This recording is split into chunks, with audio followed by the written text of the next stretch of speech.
अस्सलाम वालेकुम बच्चों, क्या हाल है? खैरियत? मैं हूं फारूक कुंडी।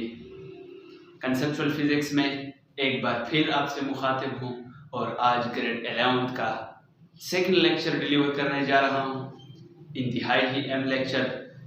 तो बढ़ते हैं अपने लेक्चर की तरफ और याद दिलाता जाऊं कि मेरा चैनल अगर अभी तक आपने सब्सक्राइब नहीं किया तो कंसेप्चुअल फिज़िक्स सब्सक्राइब कर लें और हर आने वाला लेक्चर आप आसानी से हासिल कर सकते हैं। तो बढ़ते हैं अपने नए लेक्चर नंबर 02 ग्रेड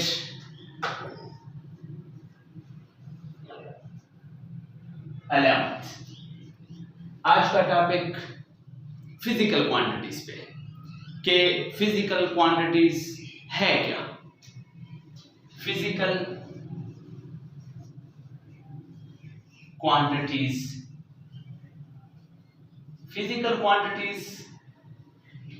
मैं पिछले लेक्चर में भी ग्रेड 11th के पिछले लेक्चर में भी कुछ ना कुछ इंट्रोड्यूस करा गया था। अगर वहां पे किसी से मिस हो गया है तो आज ही उसको सीख लें और बढ़ते हैं फिजिकल क्वांटिटीज की तरफ। तो फिजिकल क्वांटिटीज से आपको पहले बता दूं कि फिजिकल क्वांटिटी हर उस क्वांटिटी को कहते हैं, all measurable quantities are called physical quantities. तमाम काबिले पैमाइश मिकदारों को फिजिकल क्वांटिटी कहा जाता है, यानी जितने भी काबिले पैमाइश, ऑल मेजरेबल। लफ्ज मेजरेबल, मेजरमेंट को हम पिछले लेक्चर में डिफाइन कर चुके हैं कि measurement is basically the comparison of anything with standard is called measurement. तो all measurable quantities are called physical quantities. तमाम की तमाम मिकदारें जो काबिले पैमाइश हो, जिनकी हम पैमाइश कर सकें, उनको क्या कहा जाता है? फिजिकल क्वांटिटीज कहा जाता है। लेट्स सपोज हम लेंथ को देख लें। ये एग्जांपल है किस चीज की? फिजिकल क्वांटिटीज की। जितनी भी कम लेंथ हो और चाहे जितनी भी बड़ी लेंथ हो, हम उसको मेजर कर सकते हैं। इसी तरह मास को देख, इलेक्ट्रॉन के मास से लेकर अर्थ के मास तक हम कैलकुलेट कर सकते हैं। इसका मतलब है कि ये क्वांटिटी मेजरेबल है और मेजरेबल क्वांटिटी को हम फिजिकल क्वांटिटी कहते हैं। बिल्कुल इसी तरह इलेक्ट्रिक करंट को देख, इलेक्ट्रिक करंट ये भी एक फिजिकल क्वांटिटी। टेम्परेचर को देख लें, वेलोसिटी को देख लें, ये तमाम की तमाम मिकदारें आपके पास क्या है? Physical quantities. आपको ये वाज़ेह कर दूं कि फिजिकल क्वांटिटी हम उनको कहते हैं जो मेजरेबल हो, और मेजरमेंट के लिए किस चीज का होना जरूरी है? यूनिट का होना जरूरी है। जिस क्वांटिटी का यूनिट नहीं होगा, यूनिट क्या है? पिछले लेक्चर में भी मैं डिफाइन कर चुका हूं कि standard with which things are measured।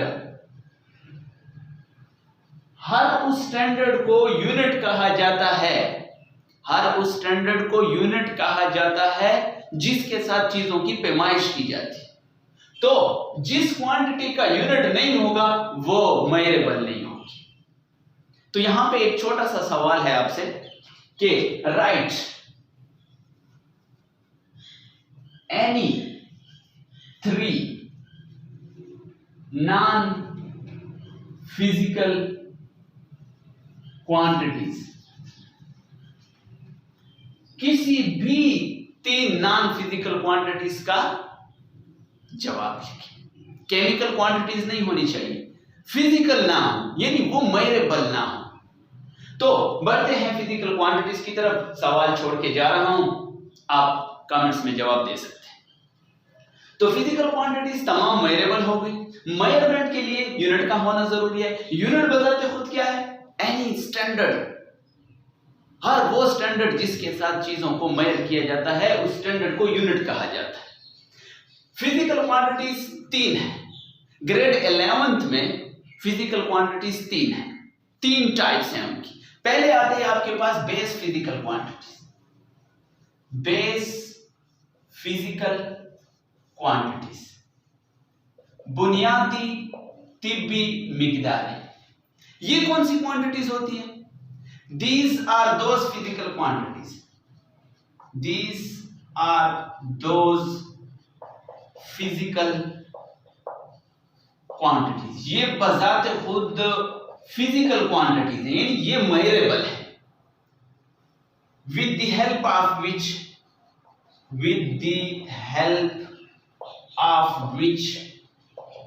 other physical quantities can be explained. हर वो क्वांटिटी बेस फिजिकल क्वांटिटी कहलाएगी। हर वो क्वांटिटी बेस फिजिकल क्वांटिटी कहलाएगी जिसकी वजह से क्या? जिसकी वजह से with the help of which other physical quantities can be explained, जिनकी मदद से हम और फिजिकल क्वांटिटीज को बयान कर सकें। हर उस क्वांटिटी को बेस फिजिकल क्वांटिटी कहलाएगा। यानी जिस तरह के हम कहते हैं कि सेल से क्या बना है? ऑर्गेनिजम्स बने। यानी हम कह सकते हैं कि सेल बेस है किस चीज का? ऑर्गेनिजम्स का। दीवारों से क्या बनी है? ईंट बनी है। ईंटों से क्या बनी है? दीवार बनी हुई है।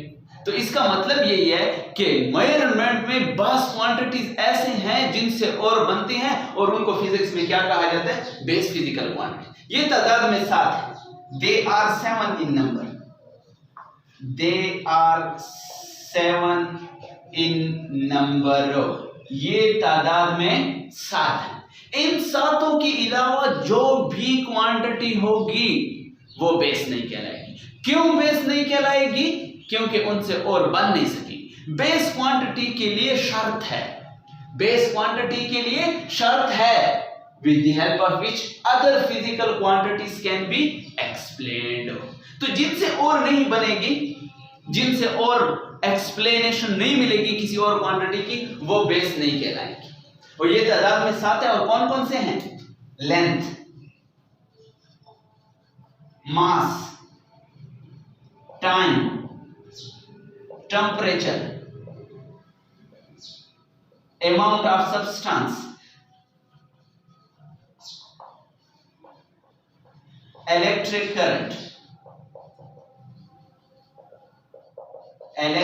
करंट और लास्ट है इंटेंसिटी ऑफ लाइट। ये 7 ऐसी क्वांटिटीज हैं जिनकी मदद से हम और फिजिकल क्वांटिटीज को एक्सप्लेन कर सकें। तो ये 7 की 7 क्वांटिटीज क्या कहलाएंगी? Base physical quantities कहलाएंगी।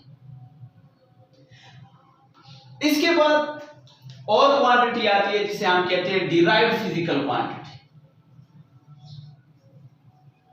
Derived physical quantities. Derived physical लफ्ज डिराइव का मतलब है निकलना, निकाली गई। तो ये ऐसे क्वांटिटीज होंगी जो किससे निकाली गई होंगी, जो किससे बनाई गई होंगी? जो बेस फिजिकल क्वांटिटीज से बनाई गई। उनको क्या कहा जाता है? Derived physical quantities. These are those physical quantities. ये बजाते खुद फिजिकल क्वांटिटीज हैं। और कैसी फिजिकल क्वांटिटीज हैं? Which are obtained. लफ्ज ऑब्टेन्ड हासिल करना। किससे हासिल करना? डिराइवेशन का मैंने आपको बताया कि डिराइव का मतलब है निकालना। These are those physical quantities which are obtained from base physical quantities. जो किससे निकाली गई हो, बेस फिजिकल क्वांटिटीज कैसे, बाय देयर मल्टीप्लिकेशन और डिवीजन। दो बातें हैं, याद रखें कि बेस फिजिकल क्वांटिटीज वही क्वांटिटीज हैं जिनसे और बन सके, और डिराइव्ड फिजिकल क्वांटिटीज वो क्वांटिटीज हैं जिनसे ऑब्टेन किया जा सके। These are those physical quantities which are obtained किससे, फ्रॉम बेस। हर वो क्वांटिटी डिराइव्ड कहलाएगी, हर वो क्वांटिटी डिराइव्ड कहलाएगी जो निकाली गई हो, जो हासिल की गई हो। किससे हासिल की गई हो, बेस फिजिकल क्वांटिटी। कैसे हासिल की गई हो, मल्टीप्लिकेशन से या डिवीजन से। मतलब यह है कि दो या दो से ज्यादा अगर बेस फिजिकल क्वांटिटीज आपस में मल्टीप्लाई हो रहे हैं या डिवाइड हो रहे हैं, तो ऐसी क्वांटिटी जो नई क्वांटिटी होगी वो क्या कहलाएगी, डिराइव्ड कहलाएगी। मिसाल के तौर पर, फॉर एग्जांपल, फोर्स। फोर्स एक डिराइव्ड क्वांटिटी है। क्यों? क्योंकि ये किसी और से बनी है। किस चीज से बनी है, ये बनी है आपके पास किलोग्राम मीटर पर सेकंड का स्क्वायर। इसमें एक क्वांटिटी मास है, दूसरी क्वांटिटी लेंथ है, तीसरी क्वांटिटी टाइम है, और ये तीनों की तीनों क्वांटिटीज क्या है, आपके पास बेस है। और ये जो रिजल्टेंट क्वांटिटी मिलती है इसको हम बेस नहीं कहते। क्यों? ये औरों से बनी है। किन से बनी है, बेस से बनी है। तो इसलिए इनको क्या कहा जाता है, डिराइव्ड फिजिकल क्वांटिटीज का। Acceleration, acceleration, momentum, speed. अक्सर एग्जाम में सवाल आता है कि why area is called derived physical quantity. क्यों एरिया डिराइव्ड फिजिकल क्वांटिटी है? तो बच्चों ये बात हमेशा याद रखें कि हम उस क्वांटिटी को डिराइव्ड कहेंगे जो किससे बनी हो, बेस से। कैसे बनी हो, मल्टीप्लिकेशन या डिवीजन। अब अगर हम एरिया को देखें तो एरिया क्या है, एरिया है लेंथ ज़रबे लेंथ, या लेंथ ज़रबे विड्थ, या लेंथ ज़रबे हाइट। इसका मतलब यह है कि लेंथ लेंथ लेंथ जो भी होगा वो बेस है, ज़रबे लेंथ मल्टीप्लाई लेंथ। इसका मतलब है कि ये दो फिजिकल क्वांटिटी से बना है और दोनों फिजिकल क्वांटिटी बेस है। तो नई क्वांटिटी क्या कहलाएगी, डिराइव्ड कहलाएगी। तो हर वो क्वांटिटी जो बेस के मल्टीप्लिकेशन और डिवीजन से बने तो उस क्वांटिटी को क्या कहा जाता है, डिराइव्ड फिजिकल क्वांटिटी। बिल्कुल एक थर्ड क्वांटिटी आती है जिसे हम कहते हैं supplementary, supplementary physical quantity. Supplementary physical quantities ये तादाद में दो हैं। सप्लीमेंट्री फिजिकल क्वांटिटीज तादाद में दो। कौन कौन से हैं? सिर्फ और सिर्फ दो हैं। एक है आपके पास प्लेन एंगल और दूसरा है आपके पास सॉलिड एंगल। प्लेन एंगल और सॉलिड एंगल, प्लेन एंगल और सॉलिड एंगल। पहली बात तो यह कि सर इन दो क्वांटिटीज को अलग ग्रुप में क्यों रखा गया, तो ये वाज़ेह कर दूं कि इनको बेस में इसलिए नहीं रखा गया, इन दो क्वांटिटीज को बेस में इसलिए नहीं रखा गया क्योंकि इनसे और नहीं बनते थे, और जिन क्वांटिटीज से और नहीं बनेंगे उनको हम बेस कह ही नहीं सकते। इनको डिराइव्ड में इसलिए नहीं रखा गया, इन दो क्वांटिटीज को डिराइव्ड में इसलिए नहीं रखा गया क्योंकि ये बेस से नहीं बनते थे। अब जब बेस से ही कोई क्वांटिटी नहीं बनेगी तो उसको हम डिराइव्ड नहीं कह सकते। ये तो ऐसी क्वांटिटीज थी जो ना बेस थी ना डिराइव्ड थी, तो उनके लिए एक अलग क्लास बना ली गई और उस क्लास को क्या कहा गया, सप्लीमेंट्री फिजिकल क्वांटिटीज। तो सप्लीमेंट्री फिजिकल क्वांटिटीज दो हैं, एक है आपके पास प्लेन एंगल और दूसरा है आपके पास सॉलिड एंगल। तो वाज़ेह कर दूं कि प्लेन एंगल हमेशा सर्कल में बनता है। किस में बनता है? सर्कल में बनता है। और सॉलिड एंगल हमेशा किस में बनता है? स्फीयर में बनता है। तो सॉलिड एंगल जो भी होगा वो हमेशा स्फीयर में होगा। स्फीयर क्या होता है? सर्कल क्या होता है? सर्कल 2 डायमेंशन में होता है। 2 डायमेंशन, 2 एक्सेस होंगे, X Y, Y Z, Z X. ये होता है 3 डायमेंशन, एक्स वाई जेड तीनों डायमेंशन होंगे। इसकी मिसाल किसकी ले लें? इसकी मिसाल ले लें किस चीज की? रिंग, अंगूठी, सिर्फ रिंग, अंगूठी, या बैंगल्स, चूड़ियां, ये 2 डायमेंशन में होती है। इसकी मिसाल ले लें किस चीज की? तरबूज की, ये 3 डायमेंशन में होता है। इसकी मिसाल ले लें किस चीज की? बैंगन की, ये भी 3 डायमेंशन में होता है। 3D में हमेशा सॉलिड एंगल बनेगा, 2D में हमेशा प्लेन एंगल बनेगा। इसके यूनिट रेडियन है, इसके यूनिट रेडियन है, इसके यूनिट स्टीरेडियन है, स्टीरेडियन। इसके यूनिट रेडियन, इसके यूनिट स्टीरेडियन। तो बढ़ते हैं, रेडियन को बयान करते हैं और किस चीज को बयान करते हैं? स्टीरेडियन को बयान, कि कौन सा एंगल 1 रेडियन कहलाएगा, कौन सा एंगल 1 स्टीरेडियन कहलाएगा। तो साफ कर देता हूं।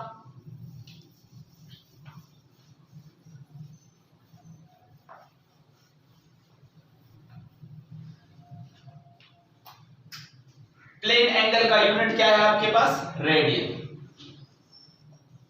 रेडियन मैंने वाज़ेह कर दिया पहले कि ये सर्कल में बनता है।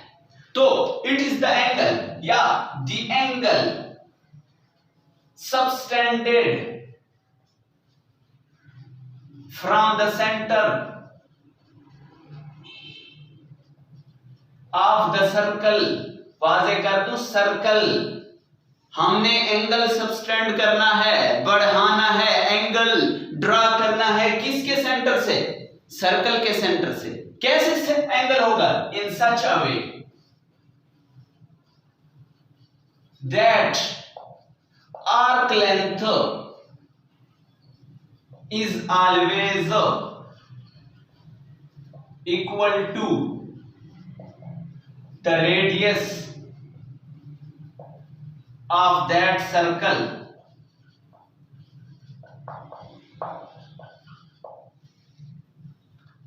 definition क्या है 1 रेडियन की? it is the angle subtended from the center of the circle। Circle के सेंटर से हमने एंगल सबटेंड करना है। कैसे सबटेंड करना है? in such a way that arc length is equal to the radius of that circle। उसी circle के रेडियस के बराबर होना चाहिए। क्या चीज? Arc length. लेट्स सपोज ये एक सर्कल है और आपसे कोई कहता है कि 1 रेडियन ड्रा करके दे। 1 रेडियन क्या होगा? तो सबसे पहले सर्कल, और सर्कल का ये सेंटर और ये रेडियस, इसके सेंटर से आप एंगल सबटेंड कर दें तो ये एंगल उस वक्त 1 रेडियन होगा। ये एंगल उस वक्त 1 रेडियन होगा जब ये पार्ट, इस पार्ट को हम कहते हैं आर्क लेंथ, इस पार्ट को हम कहते हैं आर्क लेंथ, और इस पार्ट को हम कहते हैं रेडियस। जब तक ये आर्क लेंथ रेडियस के बराबर ना हो तब तक ये एंगल 1 रेडियन नहीं कहलाएगा। 1 रेडियन कब कहलाएगा? जब ये आर्क लेंथ किसके बराबर हो? रेडियस के बराबर हो। जितना भी बड़ा सर्कल हो, जितना भी छोटा सर्कल हो, अगर आर्क लेंथ उस रेडियस के बराबर है तो यहां पे बनने वाला एंगल क्या कहलाएगा? 1 रेडियन कहलाएगा। और 1 रेडियन कितने डिग्री के बराबर होता है? एक सर्कल में कितने डिग्री होते हैं? 360 डिग्री। 360 डिग्री एक सर्कल में होते हैं और ये बराबर होता है 2 पाई रेडियन के। 2 पाई रेडियन के। अगर हम 1 रेडियन कैलकुलेट करें तो 1 रेडियन बराबर हो जाएगा 360 divided by 2 pi. 360 divided by 2 pi 2 + 3.14 57.3 degree. तो ये बात वाज़ेह कर दूं कि जब भी आप 57.3 डिग्री का एंगल किसी सर्कल में बनाएंगे किसी सर्कल में बनाएंगे तो उसका आर्क लेंथ हमेशा रेडियस के बराबर रहेगा। वही एंगल क्या कहलाएगा, 1 रेडियन कहलाएगा। तो बढ़ते हैं किसकी तरफ, स्टेरेडियन की तरफ। कि स्टेरेडियन क्या है, what is steradian? Steradian is the angle, ये भी एंगल है लेकिन किस चीज में बनता है, स्फेयर में बनता है। इसकी यूनिट क्या है, steradian. Steradian, steradian is the angle, it is the angle subtended from the center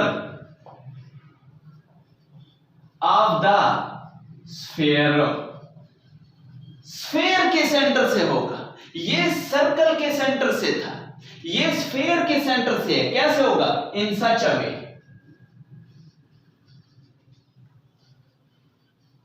that surface area,